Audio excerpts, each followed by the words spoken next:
we we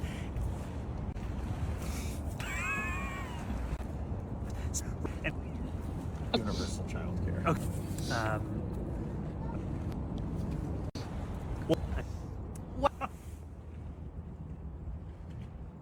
Congratulations. Congratulations to my homeboy, to my home brother, Zohran Mamdani, for securing the Democratic nomination in the primary. Congratulations. Now, obviously, there has been a lot of promises that has been made during this campaign. As always, politicians always make promises. They always promise a lot. But we will have to see what will actually happen. We will have to wait and see what's actually really going to happen. You know, I have realized on my own, that there needs to be a little bit of a fine-tuning with some of the policies that Zohran is proposing. For example, I have realized that the free buses may actually backfire. Upon reflecting on this policy, I have realized that some of these policies may backfire. For example, the free buses may backfire because there is quite a large amount of homeless people in New York City, and so they may see free buses as a form of house and shelter during the night, and so the free buses would be most likely ridden by there would be a lot of homeless people sleeping on the benches. And this could be actually dangerous for even the drivers if these people, some of them may or may not have other issues like mental health issues. And this could potentially backfire quite badly. And so there needs to be fine-tuning with some of these policies, which I have realized that there needs to be a little bit of a fine-tuning. Now, from my personal experience, for example, I live in a town that is quite got its name for actually meth. There is a lot of meth heads, and my town is quite riddled with meth and problems that are problems that weigh on the town, dealing with addiction, with population that some parts of the population are truly just addicted, and this obviously makes damage on the town. This obviously means that there is for example, lack of economic opportunity, lack of good paying jobs. There is a little bit of a higher unemployment rather than city functioning well. There are few cracks, there are few problems that need to be addressed. This obviously is an issue, and so this creates even problems, for example, for the police force or even for medics, for ambulances, because they have to deal with quite a constant problems that are reoccurring with part of the population that has a hard time adapting into normal society, let's just say. So there are definitely few problems here and there.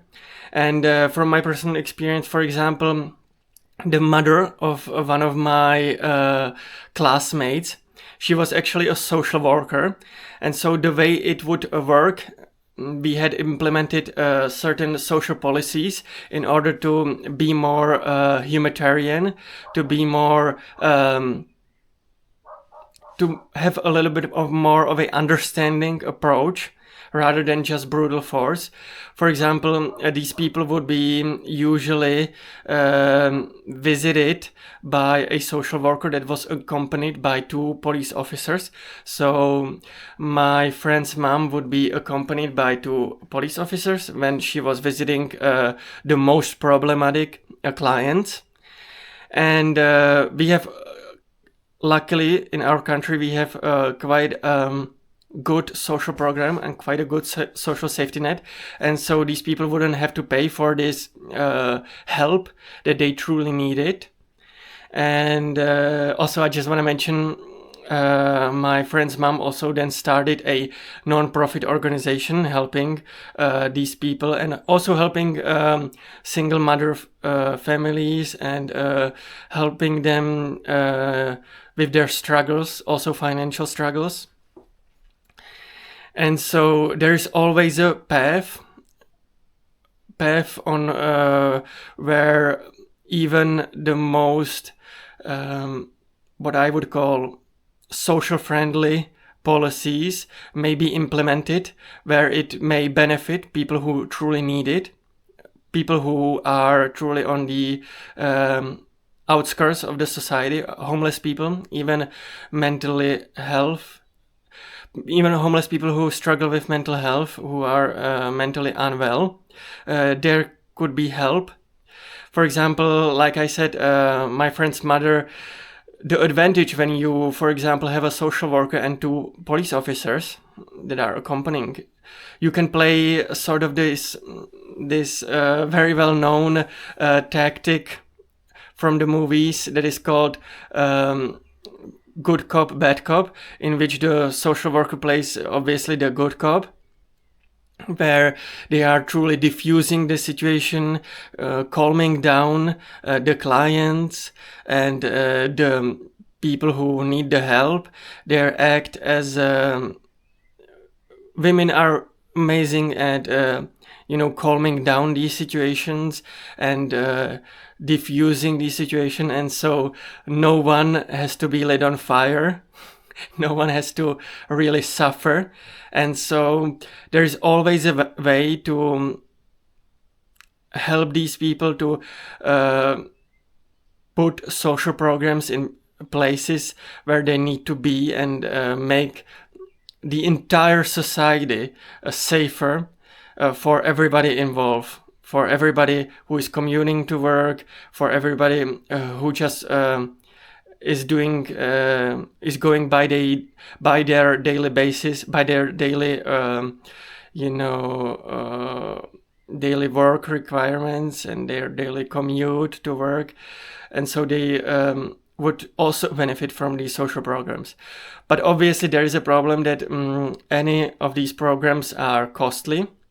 You have to hire more people, more educated, who are trained to work with these type of clients.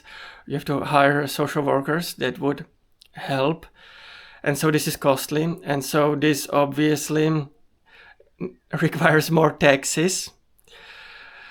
And Zohran Mamdani is proposing to tax the wealthy people, and so there's quite a lot of backlash. Now there has been obviously huge amounts of backlash. It has been obvious that the backlash will come from the Fox News and a lot of the people on the right, but surprisingly all of the media, CNN and MSNBC, all of even the blue, all of the Democratic media has had quite a huge backlash. That is because all of these people, they work for the interest of the oligarchy class, of the billionaire class, and the billionaires are obviously worried that their taxes will rise in New York City. And so even though Zohran Mamdani is a Democratic candidate, there's been huge backlash from the Democratic establishment media, from the Democratic legacy media. And so we can see that all of this media, whether it's CNN or Fox News, they all work for the same class of people, for the same billionaires, from the same oligarchs. And right now, we will listen to a talking points from the legacy media, from the billionaires. They put up a PR promotion to basically advocate for their own group and for their own interests. So we will take a listen right now to what they have to say, okay? Every year, billionaires are left suffering. These poor billionaires pulled themselves up by their inherited wealth. Some can't even afford a second private island. Others have had to cancel maid service at their 5th summer homes. Finally, these sad creatures have a chance with a big, beautiful bill that gives you the chance to pay them back. If Congress passes this new budget, we'll be able to give our money back to these poor billionaires. So they can finally buy their 6th yacht and buy back their own stocks. Without your help, these billionaires will be left suffering without a chance to go to space. But if just 14 million Americans give up their health care, we can make sure that these billionaires don't have to pay taxes on the money they made exploiting our labor. Together, we can pass the largest transfer of wealth from the working class to the 1% in history. So tell your representatives to vote yes on the big beautiful bill. Now, as you could heard in the video, billionaires are truly discriminated against. It's a huge problem in the United States. Now that people are struggling to put food on the table, now that the bottom 99%, the second-class citizens, the bottom 99% of people who truly have a hard time struggling in this economy, struggling during this silent depression, struggling, and now that their Medicaid might be cut off, I hope that they will have a true understanding with the real people who are discriminated against, the true people who are suffering, the billionaires, the 1%. I hope that they will have empathy with them. I hope that they will come and find empathy with the oligarchy class that has been running the show for some quite time, for some while. I hope that they have nothing but empathy with these people, because those are the people who are truly suffering. Those people who cannot afford their second private island, those people are truly suffering. Those are the true victims in this economy. And so I hope that we all do better. I hope that we all find more empathy with each other and with our super Batman villains, with our superhero villains, our oligarchy class. I hope you all find empathy with them. And with that being said, I have a huge announcement to make. I have a big furry announcement to make. Actually, one of our investigative journalists, Poppy Gloria, has been able to make a interview with Bigfoot. And so make sure to watch out for that video. It's going to be up on my channel soon. Make sure to look out for that video. Also, I write an amazing, original, unique blog. So make sure to check out that blog as well. Make sure to smash that like button. Make sure to smash that subscribe button. And today I will end with a little bit of a different clip. A little bit, we are mixing up a little bit. I want to share a story from my personal life. I actually saw a huge bug. I will Google how the bug is called in English. So I will put it up on the... But I saw a huge bug. It was enormous, and it's truly summertime when you see these beautiful bugs. I then put it on a towel and tried to put it outside, but it jumped on my shirt, and so I traveled with this beautiful bug on my shirt. I don't have it on a video, but I traveled with this beautiful bug on my shirt outside and put it in the grass. So don't worry, no bug has been harmed during filming this video. And with that being said, bye bye, and see you in the next one.